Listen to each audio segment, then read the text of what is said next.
Today we have gathered here to do Shri Ganesha Puja.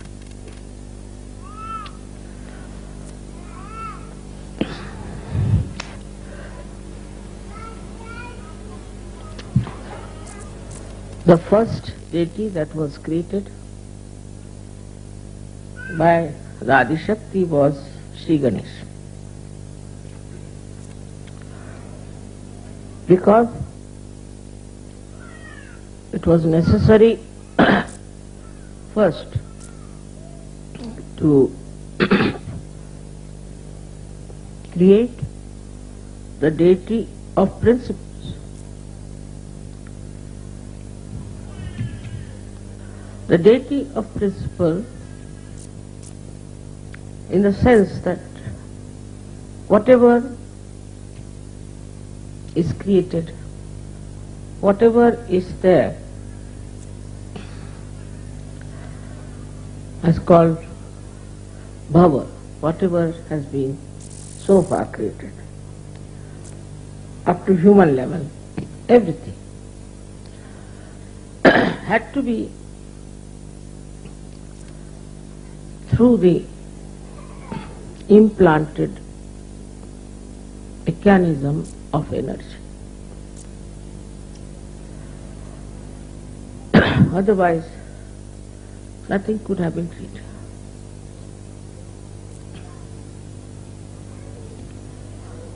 If you go into the matter, say sulfur dioxide, then sulfur and oxide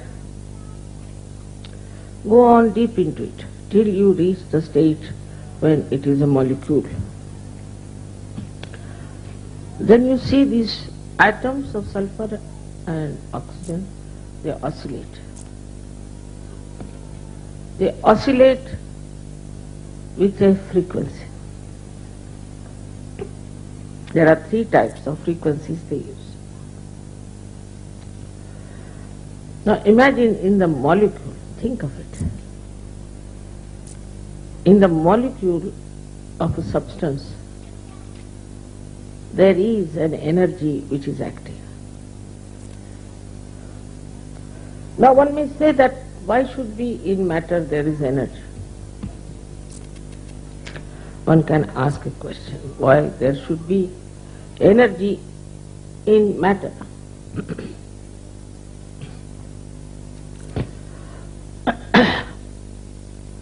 If there was no energy in the matter, how can you have all chemical compounds? Who pushes them? Say you have sodium chloride. Sodium and chloride are attached to each other. But if the chloride has to go to some other atom, then who does that? There has to be some energy which is absolutely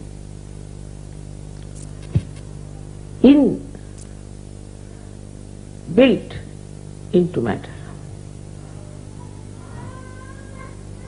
Now we may say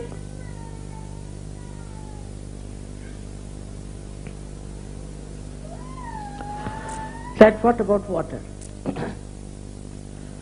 You know water has energy. That's how we have hydrostatics. Even coal,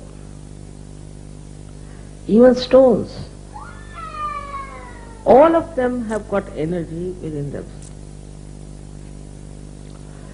And it is all controlled by the principle of Shri Ganesha. So though he is such a small, tiny little child, how great is his work and how much he has to work out. Now from matter you move, say, to living plants, then to animals, then to human beings. And everywhere his energy works. At the level of matter they might call it electromagnetic. But potentially it is the energy of Shri Ganesha which is electromagnetic at that point. Then it starts evolving, growing. That's how we have different stratas of energies that we see in different growth of the evolution.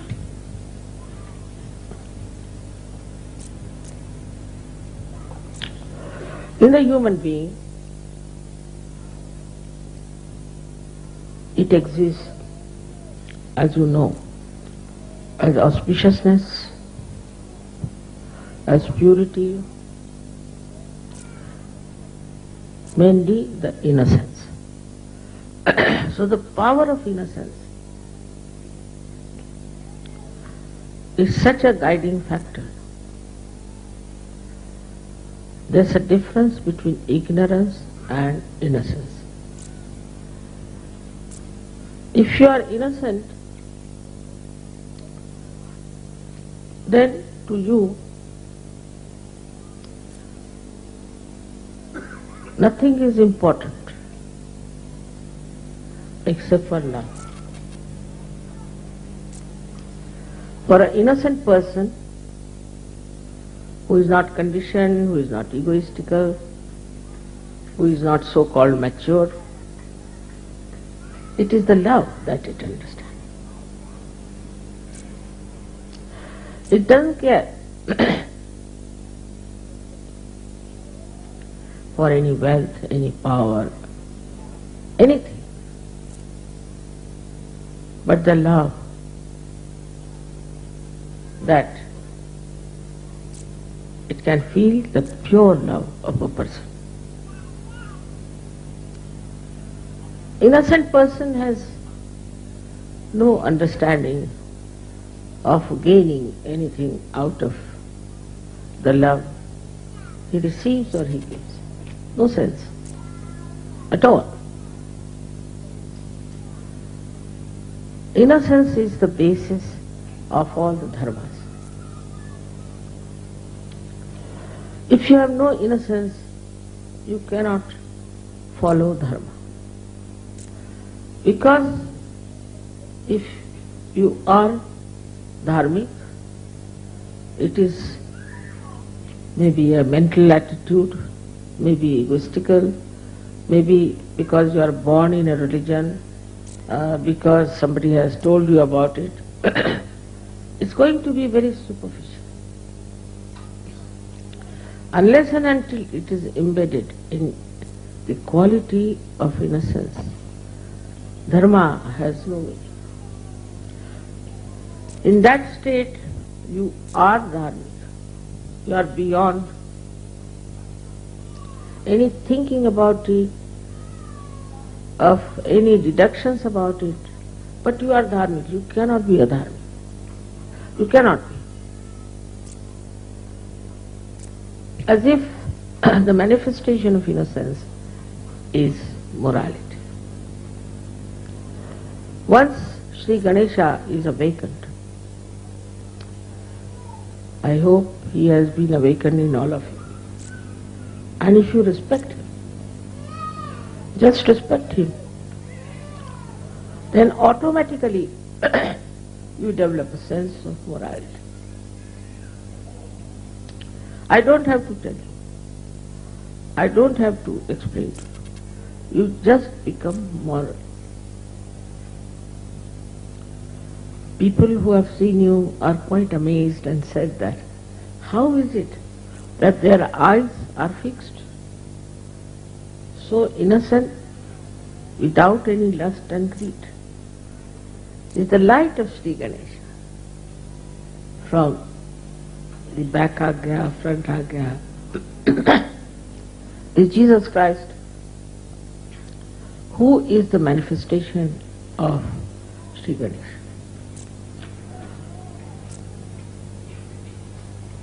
It is impossible for Western mind to understand that Jesus Christ was purity. They can't understand. And they have criticized him and said horrible things against. Somehow he is forgiving them. But one thing about Shri Ganesha is that that he worships his mother. Motherhood is very important. Motherhood in the women, motherhood in the father, and also in the children, has to be accepted as the mainstay of family life and society.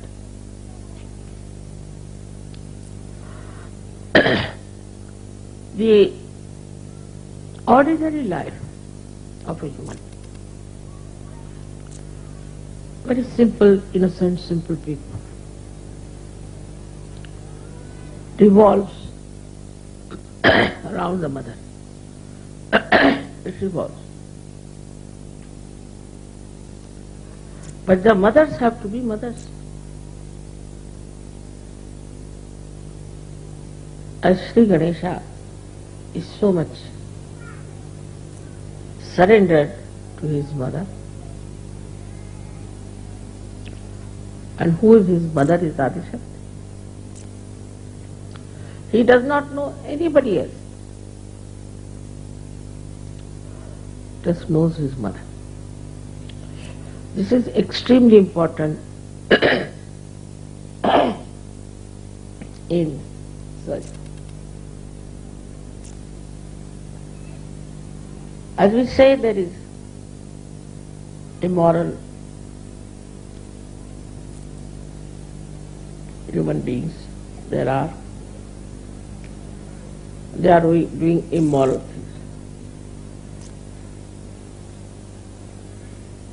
Because they are committing sin against the Adishakti. Committing sin against Ganesha, he may be forgiven, but committing sin against the Adishakti, it encompasses a very big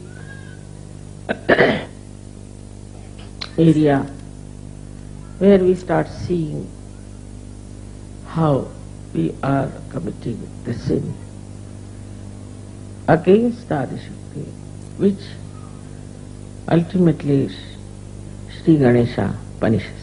Ultimately. Actually, the Adishakti doesn't punish anyone. The deities only punish them.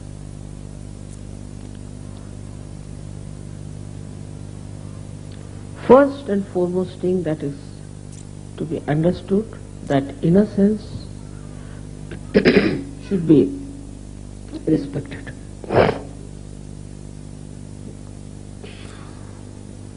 Looked after, nourished and protected. That's why I'm very particular about the children. Children should not be exposed to the public. We should not try to make photographs out of our children and expose them in a newspaper or give them for advertisement or anything like that. It's a very wrong idea to expose your children.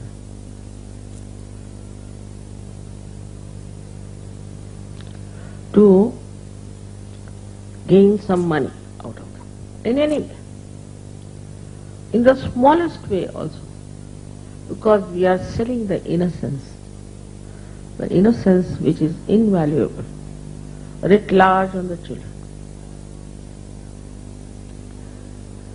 Many children I know who have been advertised and all that, especially in India, have died. Also, we have to look after our children with great care. But we go to two extremes, I have seen. Some people are only worried about their own children. If anything happens to them, just get upset. That means you are respecting your child because he's your child. But if you are respecting him because he carries innocence with him, then you have to respect every child. and understand every child. What they talk, what they say, how they behave.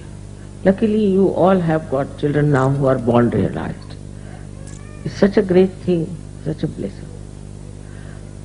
So on one side, we have to see how innocent they are and how they talk.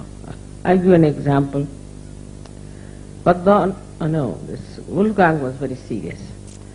And his wife told me that we were taking him to the hospital. So his doctor says, why are you taking him to the hospital? There are no surgeries there. How will they correct his chakras? Innocently said the correct thing. And they couldn't do. Doctors didn't do anything. I had to cure him. Take him to mother. Why are you taking him to the hospital?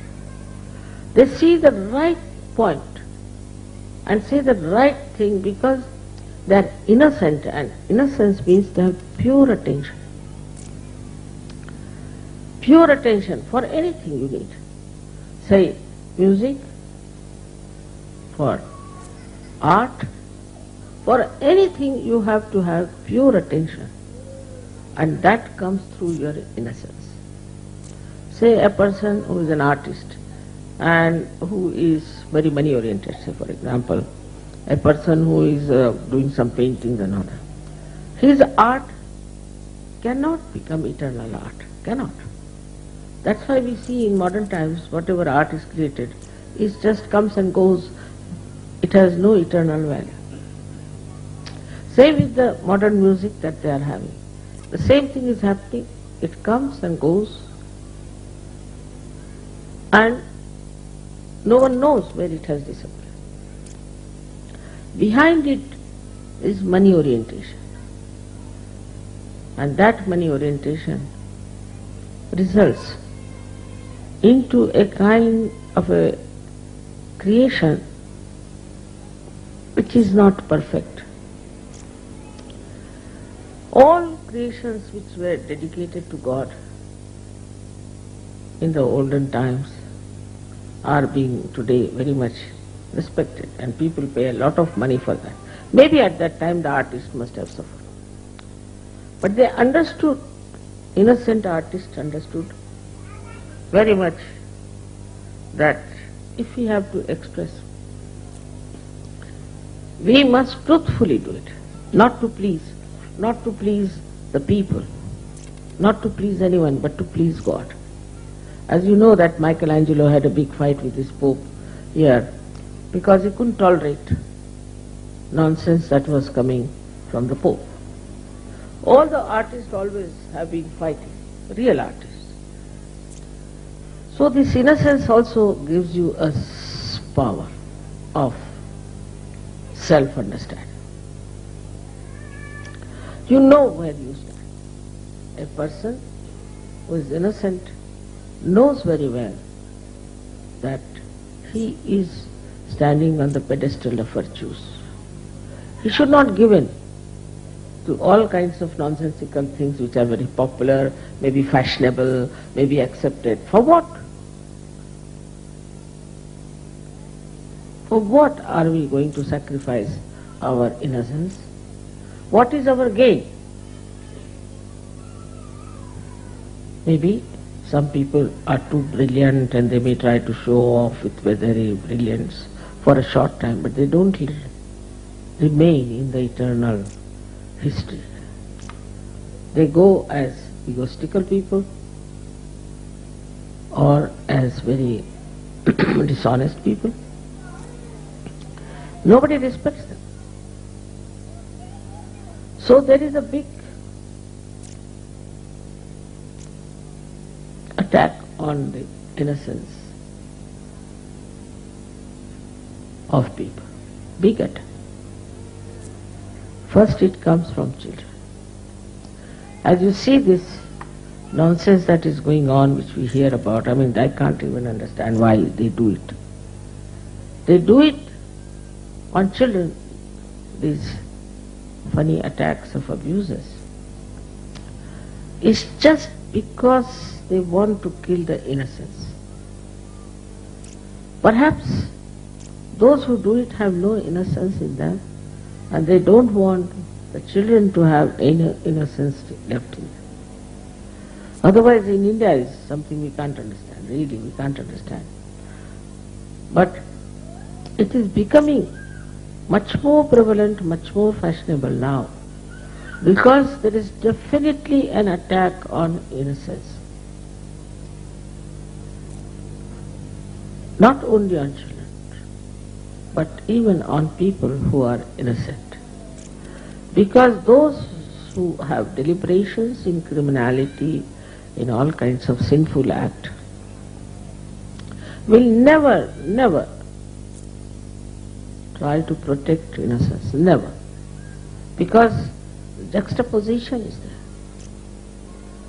They are doing something which they think is the best.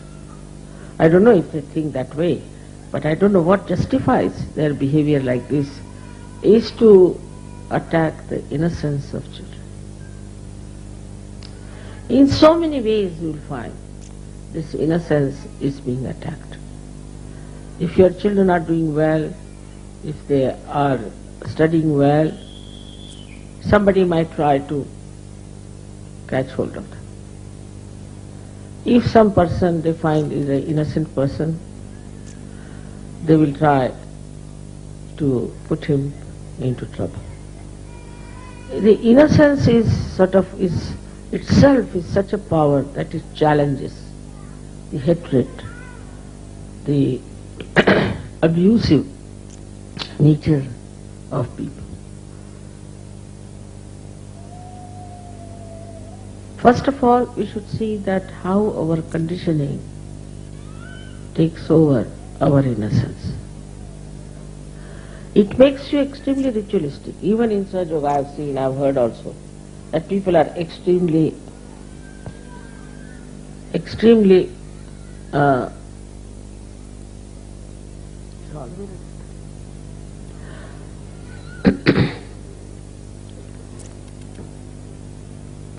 ritualistic. Now the ritualism is like this, that you have to say something 3 times, you say 3 times, 7 times, like tied up people. I have seen some Sahajogis like that. And some Sahajogis, I think they must be bhutish, get frightened with me. What is there to be frightened of me? Because they are bhutish, they are getting frightened. Otherwise, why should you? I love you all, and you won't find a greater mild guru than myself. I don't think so. But they are afraid. Even if you look at them, they will not smile, they will be afraid. What wrong have you done? You have become Sahajogis. They are so ritualistic in everything. So one should understand the difference between a protocol and ritualism. Our innocent child knows the protocol. I remember there was a child who came to see me in Oxford. And I said, let's go upstairs. So it was a small little staircase of wood. He said, what? Is she going to go up without a red carpet? This came into his head. So for children, you see, innocent children, the worship, everything is not ritualistic, it is heartfelt. You feel it from the heart. How to do the worship? How to show your love? This very sweet way an innocent person does it. Why? A person who is very ritualistic, he may even beat another person because, why did you do this? You should not have put camphor in it. Why did you put the camphor? So it's very wrong. There's nothing wrong. If you do it with your heart, with your open heart, innocently, anything is all right. It is the open heart which is necessary, not the closed heart. Why did you do it? Why did you do it? Where did you sit? What happened? Nothing. Now you are in the kingdom of God. And here there are no such rules and regulations that you should be ritualistic. But everything has a double style. Now I say you need not be ritualistic. Once I went into an ashram, I found everything was just like a pigsty. I said, what's this?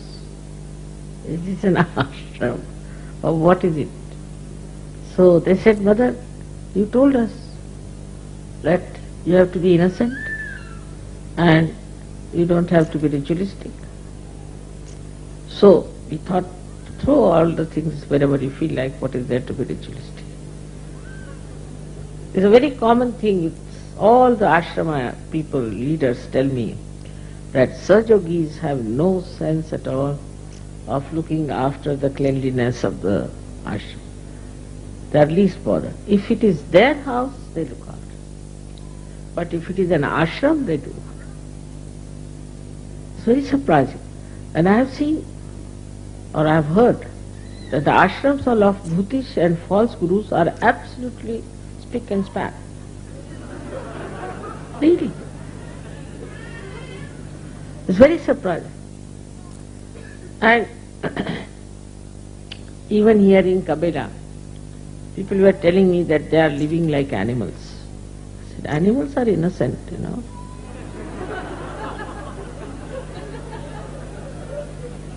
You go into a jungle now, I don't know, we are going to take you this time, into a jungle.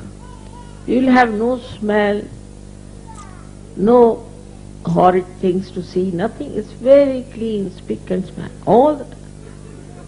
But you put one human being, you will immediately know there has been a human being. They have their own systems of keeping things clean.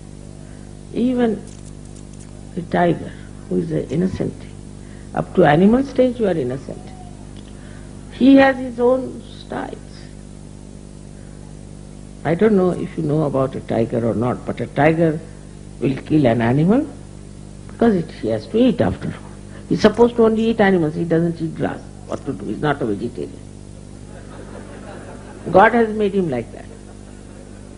So he accepts. Now he goes and kills the cow or anything. Then he leaves his kill there for the blood to ooze out. Nobody will touch that. Nobody. Because he is really the king, not out of fear, but a protocol. Then next day he goes, he eats, then his family eats and all that, and finished for the whole month. They come out. Then the lower animals start going there. Like you have, I don't know what to call them. I miss in English. I don't know if they have leopards. Leopards and all these animals come out. And they start eating. Then even lower and lower till the birds. Still the crow, they stay back. Last are crows. Can you imagine? Such a system there. They go all the way from Siberia to Australia. How do they manage? Think of it. What gives them direction is innocence. And the innocence is magnet. It's a magnet.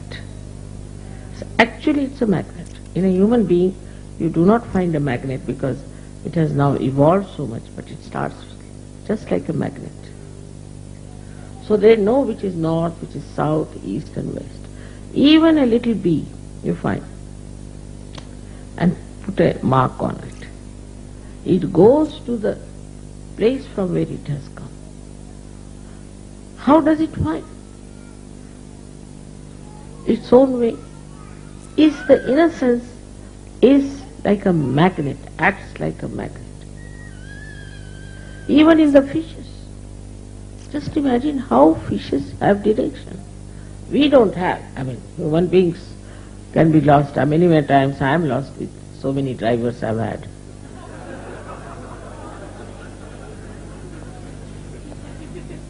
So many times I've been lost.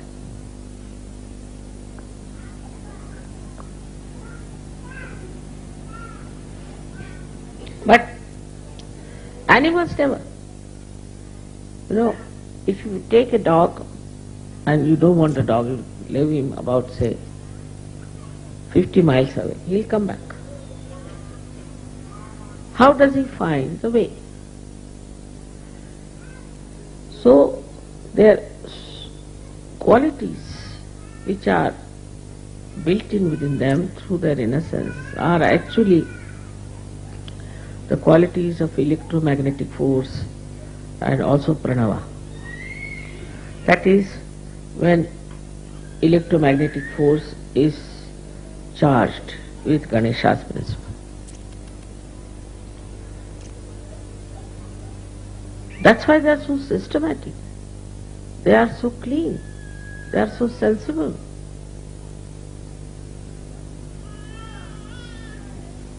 But they are not ritualistic. They are not ritualistic. Whatever God has given them, they have accepted, they are bound by that. They are bound and they live with that boundary. Even if you go up to the stage of animals which live with human beings,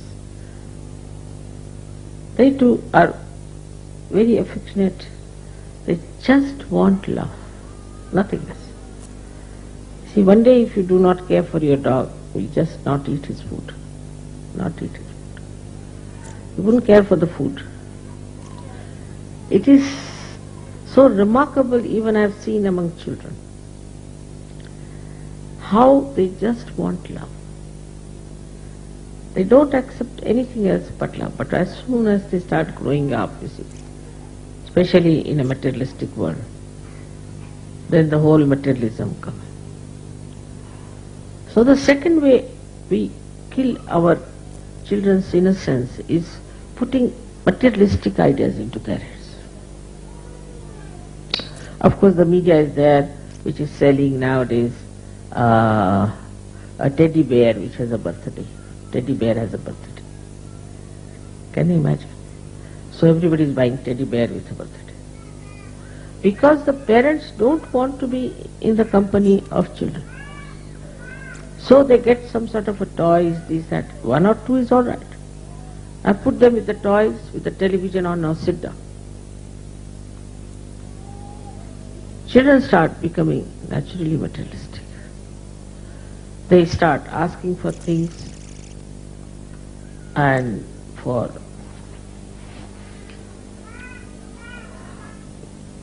demands of such kind that sometimes one is surprised. You take a Western child to the market and you had it, but you take Indian children, they'll never take anything. Really, it's so difficult to make them, at least I have seen my own grandchildren and others. You take them, it's a headache to buy even another pair of shoes for them. No, but we have one, why do you want to buy another? Baba, that will go away. No, we can come here. How? We can come in the car or else we can walk. But you will have no shoes, nothing. One is all right. Why to have two? You give them money, they'll buy one small little thing and come. You see, it is the whole tradition of materialism which has brought this innocence to a stop. Then a child starts growing in the same materialistic way. He starts judging people like how many cars you have. They are so stupidly materialistic that I went to Boston and the television people asked me how many Rolls Royces you have. I said, I don't have any. They said, we are not interested, you are not in the business. This is what is now the mind of people in the West who have grown up. But even the children, today they want this, tomorrow they want that. All the time there's a competition for materialistic things. Asking for this, asking for that. Just imagine what a race will be there after some years when there will be just people who will be only worried about collecting things and buying things. I mean, buyers and sellers, nothing else. So you have to be very careful with your children that you do not pamper them. Do not get too much worried about them. Do not keep them on materialistic level. Find out. If they are going on a materialistic level, bring them down. It's very simple to do that. And one has to work it out because we have to save our children and their innocence. Now for the other Sahajogis who are grown up and who are very mature. They are very innocent, I must say. I must admit that they are very innocent compared to the society that is around, no doubt. One has to really admire the way they have become so innocent, the way they are understanding this divine music and all that is really creditable. But still, this innocence, if it is not spread, if this innocence doesn't work out, then it will rust, will not grow. Your IQ will be less than the others, I can tell you. They are growing in materialism, all right. Their IQ is growing in materialism. But your IQ will not grow unless and until you spread this innocence around. Now you know how to do it. It is the power of Kundalini with the help of Shri Ganesha. He helps you at every chakra. I have written that he is the Vice Chancellor of every university where he has to stamp. He is at every point.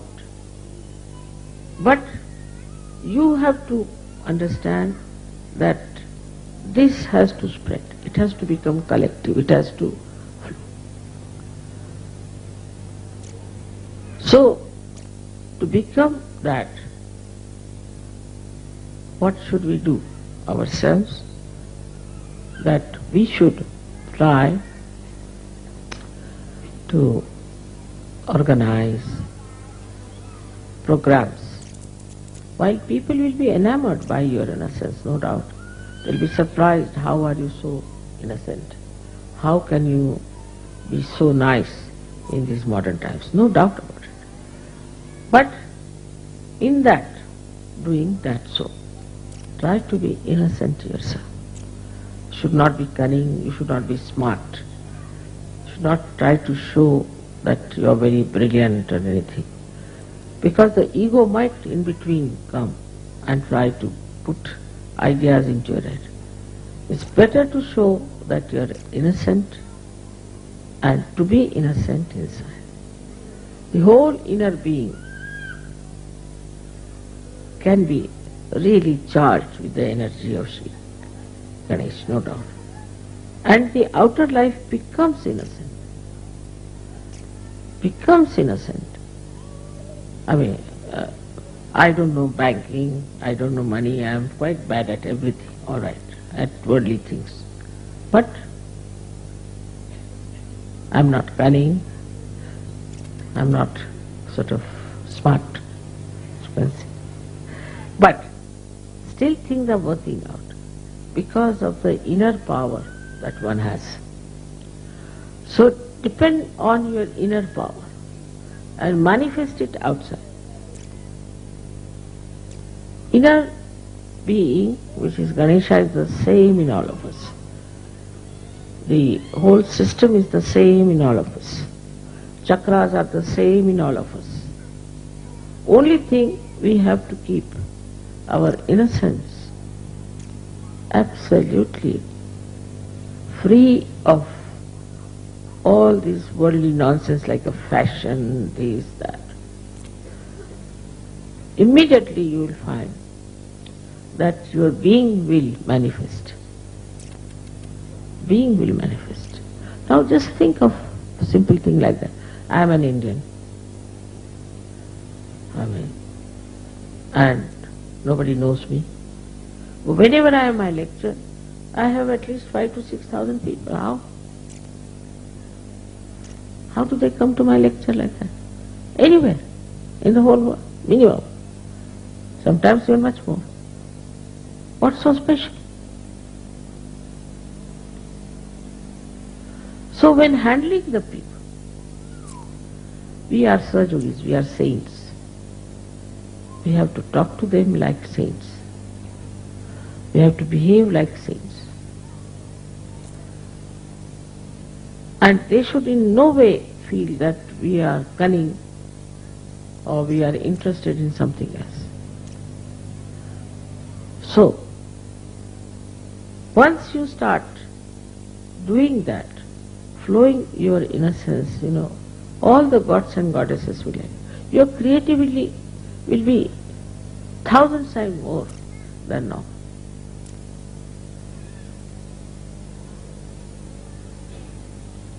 Everybody has to think how we are going to spread it.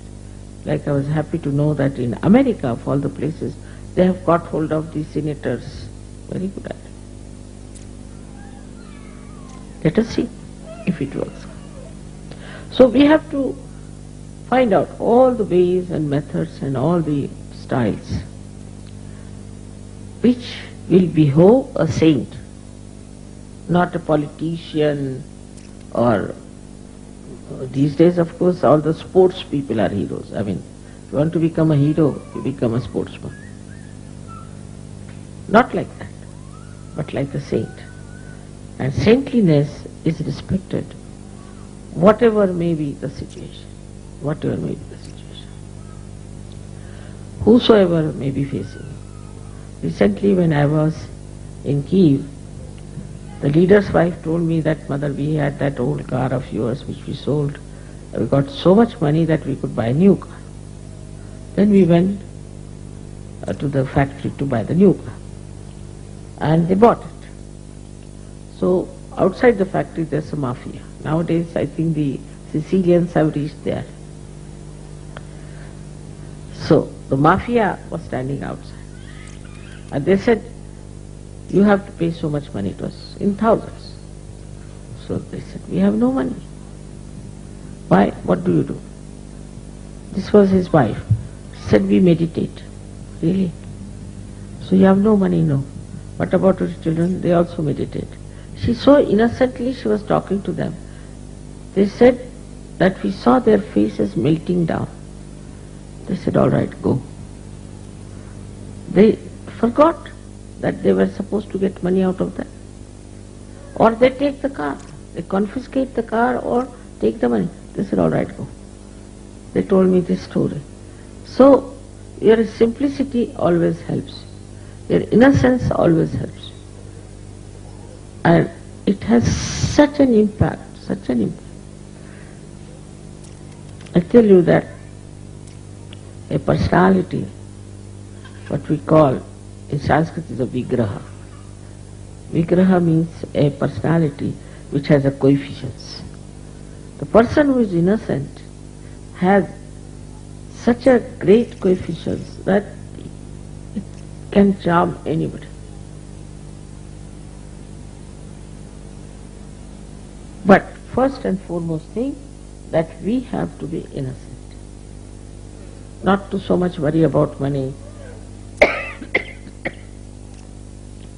not to count everything, not to worry about food. But this is not to be done with deliberations but innocence. Where you sleep, what you do is not important to a saint. It lives the way one has to live. Because his nourishing point is innocence. And he doesn't get angry, he doesn't shout at people, nothing. Of course, at booths it may, happy that he has to shout like Christ did. But otherwise, he is a very peaceful, joyous, happy, humorous person. So today, at this puja, I would bless you with all the qualities of Shri Ganesha, except for his anger. May God bless you.